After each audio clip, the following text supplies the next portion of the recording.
ila hadrati sayyidina wa habibina wa syafi'ina Muhammadin sallallahu alaihi wasallam wa ila arwahi abaihi wa ikhwanihi minal anbiya'i wal mursalin salawatullahi wassalamuhu alaihi wa alaihim ajma'in wa ala ali kulli was sahabati wal qarabati wat tabi'in wa tabi'it tabi'in bi ihsanin ila yaumiddin wa ila arwahi walidina wa muallimina wa zawil hukuki alaina ajma'in wa khususan ila hadrati Syekh Ali bin Abdurrahman Al-Kelantani bisiril Fatihah.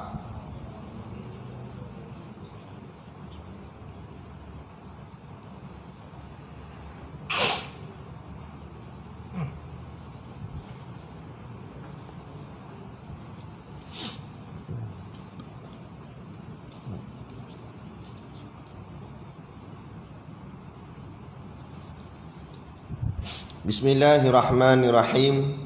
Alhamdulillahi rabbil alamin wassalatu wassalamu ala asyrafil anbiya'i wal mursalin sayyidina Muhammad wa ala alihi wa sahbihi ajma'in.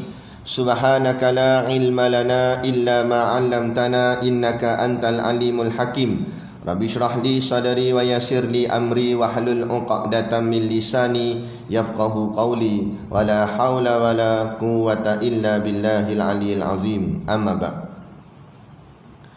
Alhamdulillah, kita sama-sama panjatkan syukur kehadiratillah subhanahu wa ta'ala yang dengan limpah dan kurnianya diizin oleh Allah subhanahu wa ta'ala ke atas kita untuk selalu berada di tempat yang baik dan tempat yang mulia.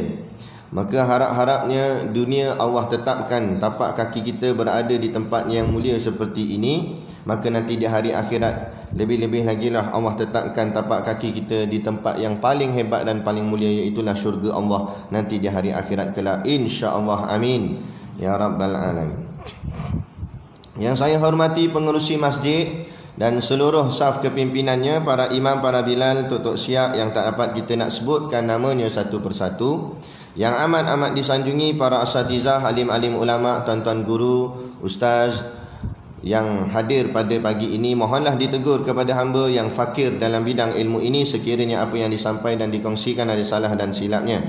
Yang kita kasihi ayah-ayah, pemuda, adik-adik yang dirahmati Allah sekalian. Kita sambung lagi. Qala al-muallifu rahimahullahu ta'ala wa nafa'ana wa iyyakum bi ulumihi fid daraini amin ya rabbal alamin.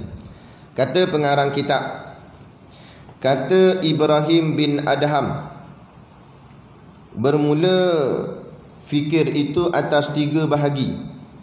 Pertama, fikir pada segala kejadian Allah dan mengambil dalil dengan dia atas Allah Ta'ala, iaitu hal ulama. Dan kedua, fikir pada segala yang halus-halus dan yang indah-indah daripada segala kejadian Allah Ta'ala dan kelebihan segala nikmatnya, dan iaitu asal syukur bagi Allah Ta'ala. Dan ketiga, fikir pada segala amal kerana menyucikan dia daripada campur umpama riak dan takabur yang membinasakan dia, iaitu kelakuan orang yang abidin. Baik, kita baca dulu. Ini kita sambung lagi dalam bab kelebihan berfikir, perintah atau suruhan daripada Allah SWT, kemudian disusun oleh para alim ulama, yakni ulama tasawuf, bahawa fikir-fikir ni adalah satu ibadat. Fikir ni satu ibadat, yakni ibadat fikir nama dia. Kerana dengan fikir yang elok dia membolehkan kepada pahala. Fikir yang tak elok boleh membawa kepada dosa. Jadi bila fikir membawa kepada elok, dia jadi ibadat lah. Fikir kepada akhirat dan sebagainya. Macam kita dah baca dah sebelum ni, hadis Nabi yang menyebut tafakkurus sa'ah khairun min ibadati sanah. Berfikir saat itu lebih baik daripada ibadah selama setahun. Kemudian disambung lagi oleh Syekh dengan mengambil nakal daripada kata Ibrahim bin Adham. Siapa dia Ibrahim bin Adham? Ibrahim bin Adham ni seorang wali, seorang ulama bertaraf wali Allah. Panggil wali Ibrahim bin Adham. Jadi banyaklah kalau kita baca kitab-kitab tasawuf, banyak dinakalkan kata-kata dia Ibrahim bin Adham ni. Jadi kata Ibrahim bin Adham, bermula fikir itu atas 3 bahagi. Kalau ikut pendapat Ibrahim bin Adham, dia kata fikir ni 3 bahagian. Ada 3 kumpulan jenis fikir. Pertama, dia kata fikir pada segala kejadian Allah.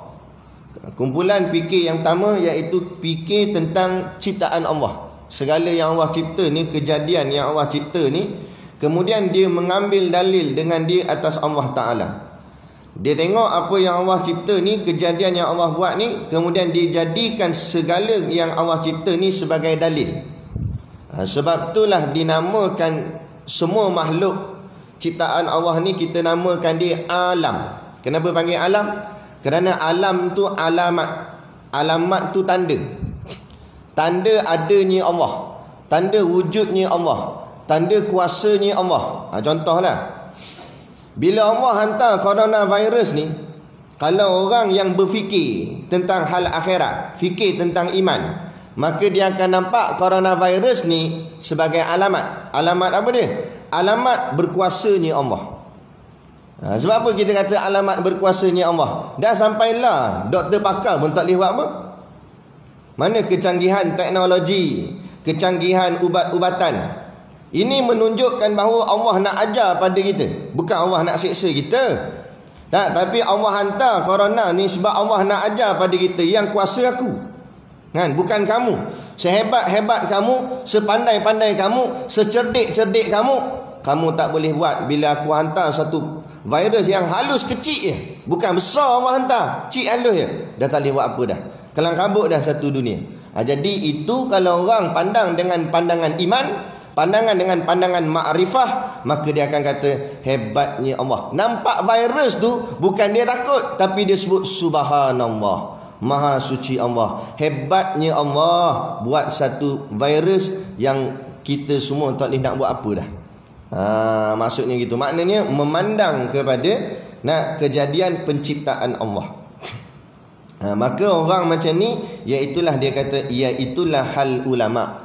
Orang ginilah pandangan ulama. Kerana ulama ni bila dia pandang sesuatu, dia nampak kepada Allah. Pandangan suatu je nampak Allah. Itu dipanggil hal ulama. Fikir yang jenis kedua, kumpulan kedua pula. Kata Syekh, fikir pada segala yang halus-halus dan indah-indah daripada segala kejadian Allah Ta'ala. Ayat ni makam dia tinggi lagi lah. Kerana apa saja yang Allah cipta ni, dia nampak keindahan. Walaupun pada zahirnya nampak tak apa nak cantik. Contoh macam tadilah kita sebut, corona ni penyakit. Pada zahir kita pandang penyakit lah, orang kata musibah. Tapi orang yang jenis fikir kedua ni, dia tak nampak penyakit, dia nampak indah dalam penyakit tu. Dia nampak yang indah-indah, yang halus-halus. Dan dia nampak kelebihan segala nikmatnya. Dia nampak itu nikmat. Apa jadi nikmat? Contoh. Bila berlaku PKP, yang mula-mula dululah kita, sampai tak boleh keluar ke mana tu, kena duduk dalam rumah aja. Pandangan setengah orang mungkin dia kata, susah hidup kita, kerja tak boleh, apa semua tak boleh, duduk dalam rumah ni tak tahu nak buat apa, boring. Tapi pandangan orang yang jenis macam ni, fikiran yang jenis macam ni, fikiran yang halus dalam hati dia, ada takwa dan iman yang cantik dalam hati dia, maka dia akan kata, alhamdulillah, aku dapat banyak masa dengan Allah. Aku boleh ibadat banyak-banyak, boleh baca Quran banyak-banyak. Kalau sebelum ni aku kerja sibuk sangat, tak ada nak buat semua tu.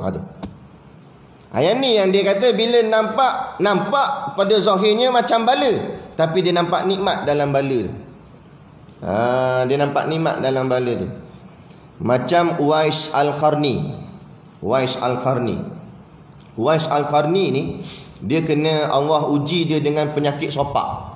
Itu yang kita baca doa, Allahumma inni a'udzubika minal jununi wal barasi wal juzami sayil asqam tu.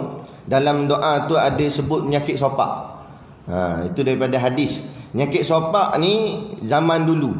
Mana zaman dulu ni penyakit sopak ni macam corona agaklah. Dia penyakit yang bahaya, yang boleh berjangkit kepada orang lain. Penyakit sopak ni. Dulu penyakit sopak itulah yang paling kritikal zaman tu. Jadi Allah uji Uwais Al-Qarni ni dengan penyakit sopak. Dan penyakit sopak ni penyakit jenis penyakit jangkit.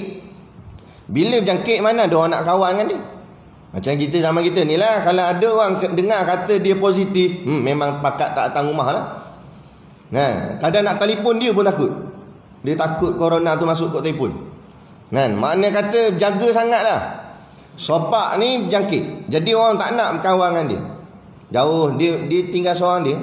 Lepas tu dia ni hidup pun susah, miskin. Bertopok-topok sopak tu dekat daripada kepala sampai ke kaki, penuh, banyak sopak dia. Allah uji dia.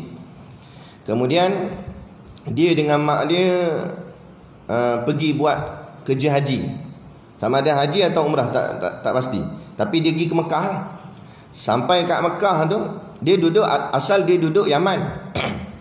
Dia sampai kat Mekah, dia duduk depan Multazam.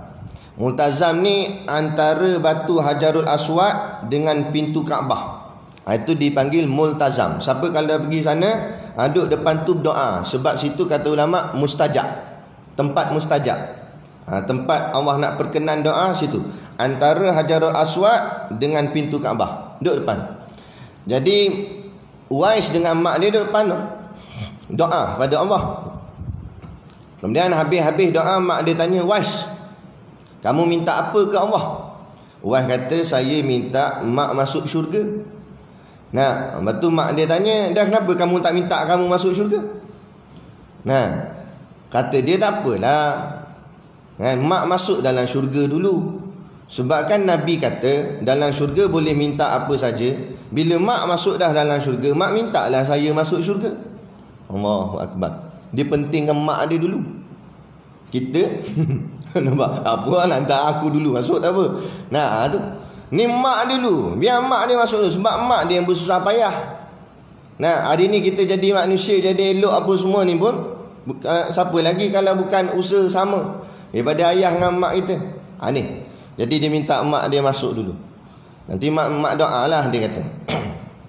Lepas tu mak dia kata, tak apalah, ni han tak minta ke dekat Allah bahawa supaya Allah sembuhkan penyakit sopak kamu ni?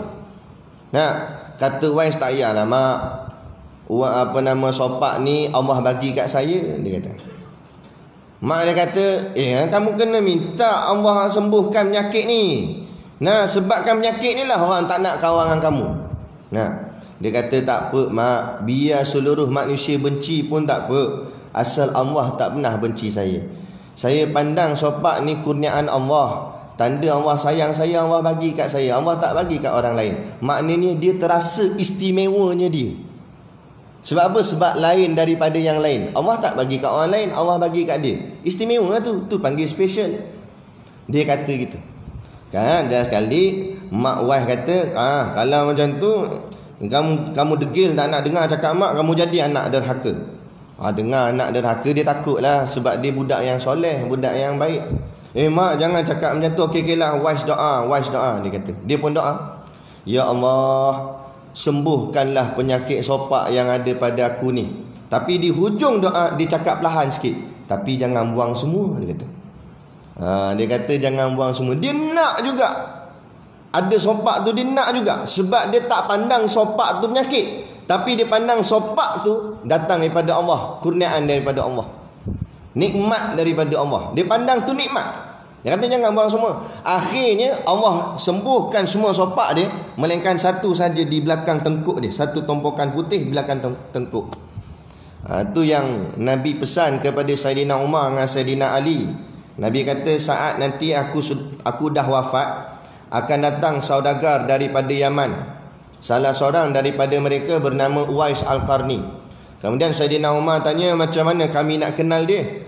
Kata Nabi, kamu tengok belakang tengkuknya ada tumpukan putih. mintalah doa daripada dia. Kerana dia doa dengan Allah ni tak ada hijab. Sebab dia sangat dikasih oleh Allah. Minta apa saja dapat. Minta doa pada dia. Pesan baginda Nabi SAW pada Uwais. Satu hari bila Nabi pun dah tak ada, nak teringatlah pesanan Nabi ni, Saidina Umar dengan Saidina Ali nampak ada saudagar Arab daripada Yaman datang ke Mekah. Jadi tanyalah mereka, siapa daripada kalangan kamu yang bernama Uwais Al-Qarni? Bukan kami, kata saudagar-saudagar tu. Tapi dia tengok budak bawah pokok tu, ada seorang pemuda dia ikut kami, duduk bawah pokok tu, dia tak cakap sangat. Kami pun tak kenal sangat, dia siapa? Dia tanya dia. Tak apalah, dua orang ni sahabat Nabi ni pun pergilah tanya. Dia tanya, man anta, siapa kamu? Kemudian Uwais dia berseluruh. Dia kata, anak Abdullah. Saya Abdullah. Maksud Abdullah tu hamba Allah. Kemudian Saidina Umar gelak kecil. Saidina Umar kata, wa ana Abdullah aidan. Saya pun hamba Allah juga. Tapi nak tanya nama kamu ni siapa? Dia kata. Katanya nama saya Uwais Al-Qarni. Dia kata, boleh tak kami nak tengok belakang tengkuk kamu? Dia kata silalah. Dia pun tarik jubah ni sikit, tengok ada tumpukan putih. Benarlah seperti mana yang Nabi kata. Maka dia kata gini, dia pun ceritalah apa yang Nabi cerita. Nabi suruh minta doa pada kamu ni gini-gini. Kata Uwais, kalau bukanlah Nabi yang suruh, nescaya aku takkan buat. Dia kata, kenapa pula? Sebab kamu berdua sahabat Nabi, sahabat yang paling rapat dengan Nabi. Minta ke aku ni siapa? Aku bukan siapa-siapa. Patut kamulah lebih mulia daripada aku. Tapi sebabkan ini arahan Nabi, aku buatlah. Dia kata. Itu Uwais Al-Qarni yang memandang satu ujian atau musibah yang Allah beri pada dia dengan pandangan nikmat. Dan inilah yang menyebabkan jadi asal syukur bagi Allah Ta'ala. Inilah makam tinggi, sehingga kan apa saja yang dia dapat semua dia syukur. Syukur inilah membawa pada reda. Apa saja yang kena pada dia, ujian berat ke tak berat, rezeki ke tak rezeki, balik ke tak balik, syukur belaka, reda semua. Melainkan perkara-perkara yang salah di sisi agama lah. Maksiat tak reda lah. Tapi makna ujian-ujian Allah bagi dia niaga bankrupt, ataupun niaga tak laku, syukur juga. Payah kita nak duduk makam macam ni, betul tak? Dalam niaga penat-penat, tiba-tiba tak ada untung, nak boleh syukur macam mana? Lagi kita bising adalah, apa ni niaga banyak kali dah ni, duk rugi tang tu juga. Tapi orang makam ni dah, dia syukur, alhamdulillah rugi, dia kata. Sebab apa? Sebab dia memandang nikmat. Ada orang bertanding parti politik, kalah dalam pilihan raya, dia ucap syukur, alhamdulillah kalah, dia kata. Apa pula? Syukur. Alhamdulillah tak jadi, dia kata. Kalau jadi mungkin aku tak boleh nak tanggung. Jadi Allah lebih tahu. Maka Allah tak bagi kat aku sebab Allah tahu aku tak boleh nak tanggung. Tu. Dia meletakkan yang cerdik Allah, yang bijak Allah. Dia hamba, ikut saja keputusan Allah. Allah kata Allah kata bibi. Segala keputusan Allah dipandang dengan husnuzan. Segala keputusan Allah dipandang dengan kebaikan. Tu makam yang hebat, makam yang tinggi. Bukan senang. Nak cakap boleh lah. Saya yang baca ni pun baca je lah. Nak terkena ke kita, lebih kurang tak kita? Nampak? Nak ceritanya, inilah dia. Makam yang hebat. Bak kata tok guru kami, dia buat contoh gini. Dia kata, katalah kita balik rumah ni, lepas habis kuliah ni kita balik rumah. Dan anak kita balik kampung. Siap dengan ada cucu sekali, cucu kita ada. Kita pun balik lah. Buka pintu, assalamualaikum, kita buka pintu. Tiba-tiba pum, bola naik atas kepala. Tung. Benjol dahi ni. Allah, pening kepala kita. Terduduk sekejap. Kita pun marah. Ni siapa dia pergi sepak bola ni? Nak pagi-pagi orang baru masuk dalam rumah, bola sepak naik ke kepala ni. Tiba-tiba keluar daripada bilik tu cucu kita. Comel. Baru umur 2 ke 3 tahun. Baru nak belajar jalan. Keluar gitu. Dia pun kata, Tok Wan gitu. Kita jadi tak nak teruskan marah? Jadi tak nak terus marah? Jadilah. Lah, cucu kesayangan atuk you punya yang sepak. Kalau cucu yang sepak tak payah kata bola, baling dengan batu tak apa. Sebab apa? Sebab dia memandang siapa yang baling. Sebab tu kata ulama, jangan memandang ujian tu, jangan memandang bala tu, jangan memandang penyakit tu, tapi pandanglah siapa yang bagi penyakit tu, siapa yang hantar bala tu, siapa yang letak ujian tu. Bila kita pandang yang tu, kita nampak Allah. Dah takkan kita nak marah ke Allah? Allah tu Allah, Tuhan yang kita kasih, Tuhan yang kita harapkan. Bila mana oh Allah yang turunkan bala, Allah yang bagi aku susah. Dan kalau Allah yang bagi susah, susah daripada ni pun aku sanggup gitu. Nah, kalau Allah yang bagi aku penyakit, tak payah kata penyakit ni, penyakit lagi teruk daripada ni pun tak apa, aku terima sebab yang bagi tu Allah. Tu. Oh, nak duduk makam ni sekali lagi lah saya kata, bukan senang. Cakap boleh lah nak. Tapi tak apalah, berlatih diri kita untuk duduk di makam yang lebih baik daripada sebelum ni. Dapat peringkat yang pertama tadi pun tak apa dah. Pandang semua kejadian ini adalah ciptaan Allah. Pandang yang tu dulu tak apa dah. Nanti lama-lama naik makam kedua ni, pandang nikmat pula daripada ciptaan Allah. Kemudian makam yang ketiga, ni lagi hebat lah. Ni lagi hebat makam dia. Apa dia? Fikir pada segala amal. Dalam fikiran dia, fikir amal je, kerana menyucikan dia daripada campur umpama riak dan takabur yang membinasakan dia, iaitu kesukaan orang yang abidin. Makam ketiga ni dia fikir amal dia. Apa saja dia buat ni, dia fikir tentang amal dia. Jangan sampai ada benda yang merosakkan amal dia. Sebab dia merasakan kurniaan Allah ni sudah sampai pada dia. Contoh. Dulu mungkin kita tak lekat di masjid. Kita orang cakap lara lagi lah, duk lepak kedai kopi lah apa semua. Tiba-tiba kita dah boleh istiqamah datang masjid. Tak pernah semayang subuh berjemaah di masjid, tapi lah alhamdulillah boleh istiqamah dah semayang subuh di masjid ni. Jadi semayang subuh di masjid ni, dia nampak itu kurniaan Allah. Maka dia takut kalau Allah cabut nikmat tu. Dia takut kalau Allah pahitkan balik, menyebabkan dia tak boleh dah nak istiqamah solat subuh berjemaah ni. Dia takut yang tu. Nah, ini yang kata ulama, takut ni ada dua bagi seorang hamba pada Tuhannya. Ada dua makam takut. Makam pertama takut yang rendah. Takut apa? Takut orang awam macam kita semua. Yang ni takut azab neraka, takut azab kubur. Tengok dia pergi tengok cerita apa tu, tanah kubur kat dalam TV tu. Tengok yang ni kubur sempit lah, kubur terbakar lah, macam-macam. Kata, takut kalau aku jadi macam ni, dia kata. Nak mati terseksa lah. Dia tengok ada orang mati terseksa lah apa semua. Takutnya kalau aku mati macam ni. Dengar dia baca pula buku ke apa, dia dengar ustaz mengajar tentang azab neraka. Takutnya aku. Dia takut tu takut neraka. Nah, bagus dah, makna dia ada iman dah tu. Bagus dah, tapi itu baru makam rendah. Baru makam rendah. Orang makam yang lagi tinggi, dia tak bicara dah. Dia bukan maksud dia tak takut neraka, tapi dia tak bicara dah tentang takut neraka tu. Dia tak bicara dah tentang takut azab kubur ke sebagainya. Yang dia takut ni kebaikan dan kenikmatan yang Allah beri pada dia, kelazatan ibadat yang Allah beri pada dia, Allah akan cabut. Tu dia takut. Nah, dia takut yang itu.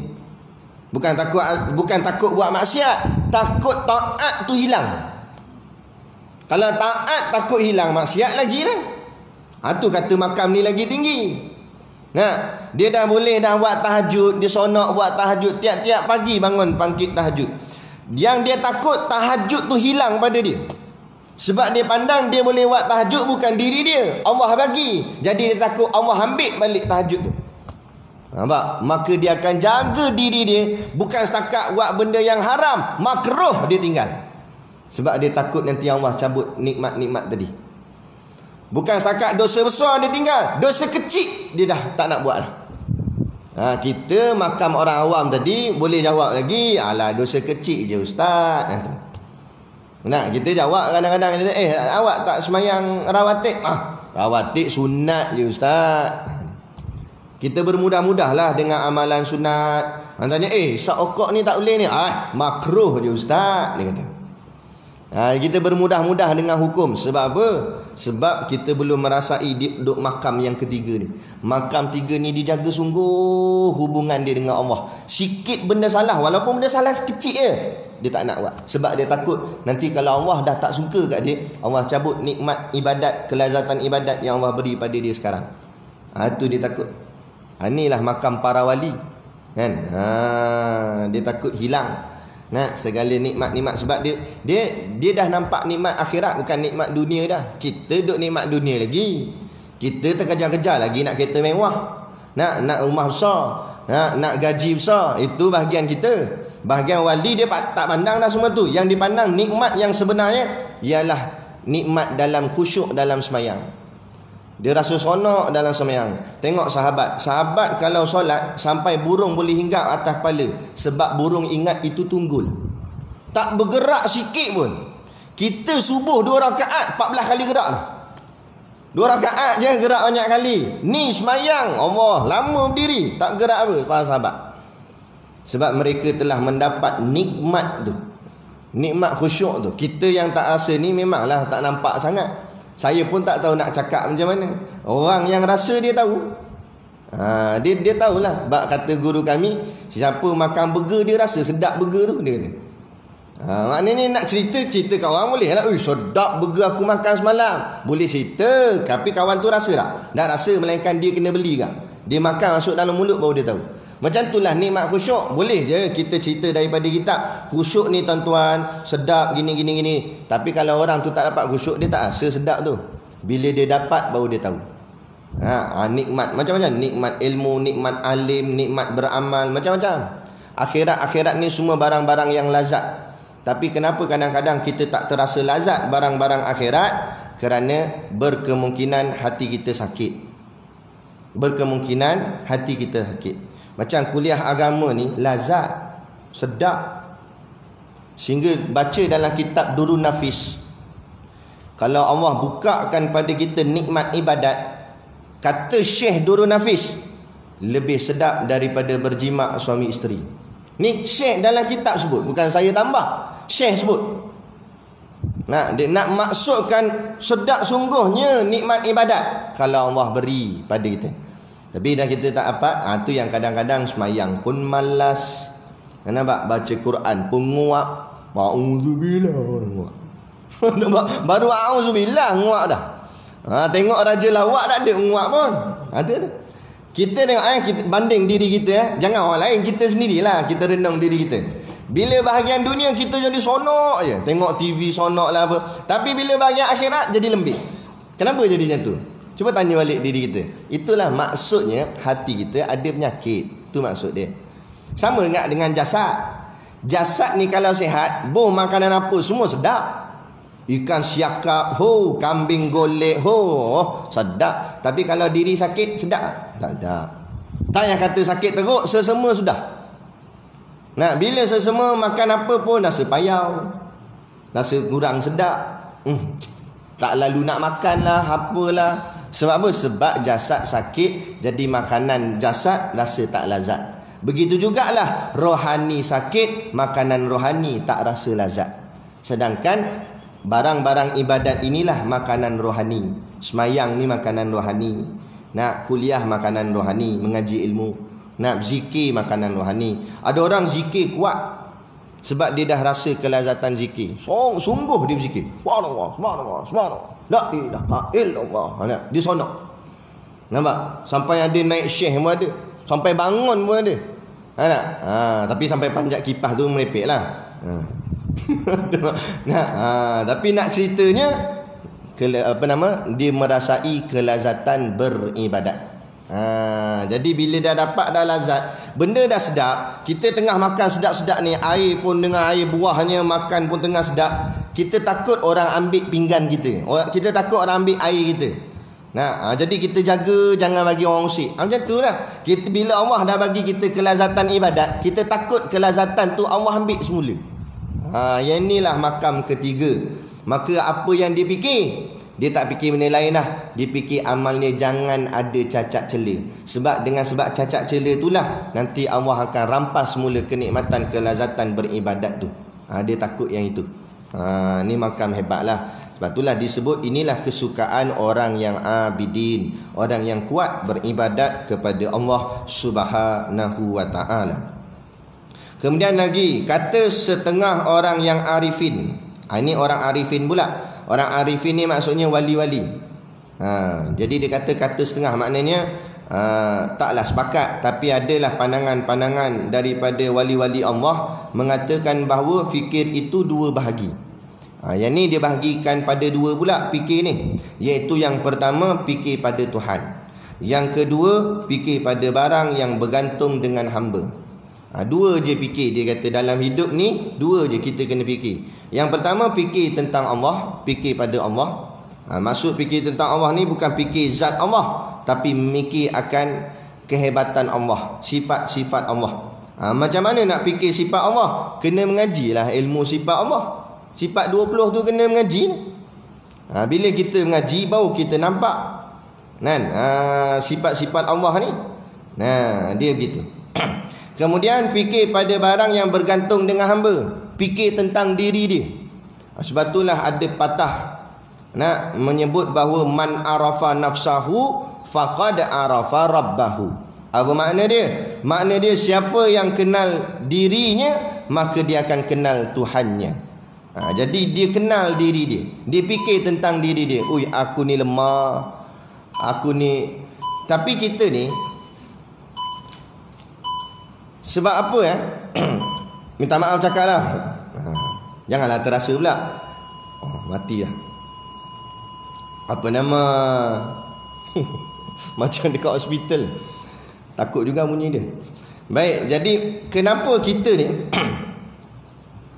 sudah berusia, minta maaf sudah berusia baru senang lekat di masjid. Kenapa di zaman muda payah? Kenapa bila kita dah meningkat umur 40, 50, 60, boleh dah alhamdulillah datang ke masjid. Kenapa jadi begitu? Bukan saya perli dah, tapi kita nak bincang kenapa jadi begitu. Ni kerana jasad kita dah semakin lemah. Bila lemah baru kita sedar ke diri kita. Baru nampak aku lemah. Aku tak larat dah. Baru kita nak mikir akhirat. Masa kita tengah kuat, payah nak fikir akhirat. Sebab tengah kuat, tengah sedap lagi badan. Itu masalah. Sebab itulah ulama, wali-wali Allah kata, penyakit itu nikmat. Dia kata, dengan sebab apa? Sebab dengan penyakit itulah menajamkan fikirannya pada Allah. Lagi menguatkan dirinya ingat pada Allah. Tapi masa sehat, payah nak ingat pada Allah. Betul tak? Macam tengok, saya minat gak bola. Sebab saya orang Selangor, minat Selangor lah. Red Giant, merah kuning. Tapi sekarang Selangor dah tak power sangat lah. Dulu power gak. Jadi main bola ni, daripada dulu saya tengok sampailah mana ada orang sepak bola masuk dalam gol, lepas tu takbir. Ada? Sepak takbir. Ada. Paling kuat sujud lah. Sujud pun kadang-kadang tak kena cara. Nak sujud syukur ni kena ada wudu, tutup aurat, menghadap kiblat, mula dengan takbir, sudah dengan salam. Tak kena habis semua. Wudu tak ada. Apalah kita husnuzon, sangka baik wudu ada. Dia tak kentut-kentut kat dalam padang tu. Tak batal lah wudu dia. Tapi tu pakai seluar pendek. Katalah dia pakai seluar panjang. Kalau pakai seluar panjang macam mana Ustaz? Okey, tak apalah. Dah sujud ke penonton, buat apa? Sujud arah kiblat, bukan sujud ke penyokong ni. Nampak? Katalah kebetulan penyokong dia duduk tu menghadap kiblat. Tapi tak mula dengan takbir, dia lari-lari pun terus sujud. Mula nak sujud syukur, mula dengan takbir, baca dalam kitab fiqh. Lepas tu tutupnya dengan salam. Allahu Akbar, bersujud. Bangun balik, Allahu Akbar, Assalamualaikum, Assalamualaikum. Baru kata betul sujud syukur. Ni main buat je, macam mana jadi. Jadi payahlah. Nak ceritanya, dalam keadaan sehat, dalam keadaan gembira, payah kita ni manusia nak ingat ke Tuhan. Macam tadi sepak bola masuk dalam gol, tengah sonok, payah nak takbir, nak ingat Allah. Nak sebut nama Allah tu tak teringat langsung. Yang dia sebut apa? Yahoo. dia kata. Sebab bola masuk dalam gol. Kan? Tiba-tiba sambung lagi main, tak habis lagi 90 minit. Main. Pasukan lawan tackle. Selek dia. Jatuh tergolek, berlipat kaki naik atas muka. Dia pun tengok macam kenal kaki ni, dia kata. Kaki dia punya. Berlipat naik atas muka, masuk dalam ambulan. Bila masuk dalam ambulan, dia sebut benda, Yahoo ke Allah? Takkan sebut Yahoo kaki lipat. Dah lah sebut nama Allah lah. Allah. Baru nak sebut nama Allah. Gitulah kita ghalibnya manusia. Sebab tu kata ulama, penyakit itu memanglah menyakitkan jasad, tapi menyihatkan roh. Biasanya begitulah. Bila jasad sakit, baru roh ni kuat ingat pada Allah. Macam kita pas mayang tadi, kita istighfar kan? Ikut imam, Astaghfirullahalazim. Kadang-kadang tu adalah yang sungguh-sungguh istighfar. Ada yang kadang-kadang istighfar agak, tapi tengok cicak atas siling, Astaghfirullah, sawang dia kata. Nampak? Maknanya melilau. Sebut mulut Astaghfirullah, tapi pemikiran melilau. Nak tak fokus. Tapi bila sakit fokus tak? Sekali sebut je. Nak sakit ni, Astagfirullahaladzim, ya Allah, sakitnya ya Allah. Ikhlas daripada hati. Betul-betul datang pada hati kita. Itulah nikmat sebenarnya. Bila nak dapat sebut nama Allah dengan penuh ikhlas daripada hati kita? Kalau bukan waktu susah tu. Waktu perit tu. Itu kadang-kadang ianya nikmat. Jadi ilmu kita pada pagi ni nak mengajar pada kita, pandanglah segala kurniaan Allah itu dengan pandangan nikmat. InsyaAllah hati kita terasa lapang, hati kita rasa mudah nak menerima segala keputusan Allah, dan kita reda dengan ketentuan Allah. Bila kita reda, maka jadilah macam sahabat. Allah menyebutkan mereka dengan panggilan radhiyallahu anhu. Allah reda atas mereka sebab mereka reda atas Allah. Jadi cukuplah untuk pagi ni. Seorang dah bangun tak lagi, tinggal saya seorang. Jadi kita berhenti setakat ni dulu, dan kita akan sambung nanti kuliah yang akan datang. Maka ada pun fikir Tuhan itu telah ditegah oleh syarak daripadanya, insya-Allah. Jadi cukup sekadar tu dulu pada pagi ni, dan macam biasalah ada sedikit produk perniagaan di luar sana untuk menampung sekolah pondok dan juga tahfiz kami. Jadi pakat-pakatlah tuan-tuan, niatlah membeli sambil menderma, insya-Allah. Jadi sekadar tu, wabillahi taufiq wal hidayah. Assalamualaikum warahmatullahi wabarakatuh. A'udzu billahi minasyaitonir rajim. Bismillahirrahmanirrahim.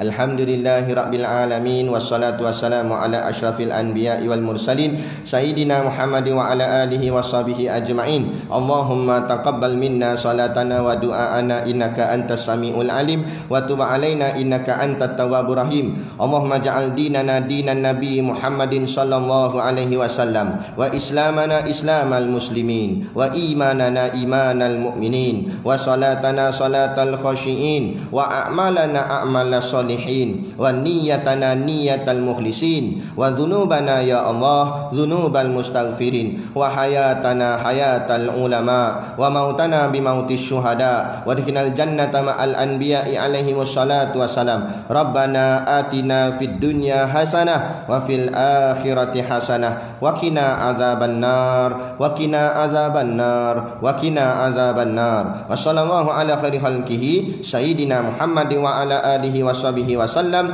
Subhana rabbika rabbil izzati amma yasifun. Wassalamun alal mursalin walhamdulillahi rabbil alamin. Amin ya rabbal alamin. Taqabbalallahu minna wa minkum. Takbir.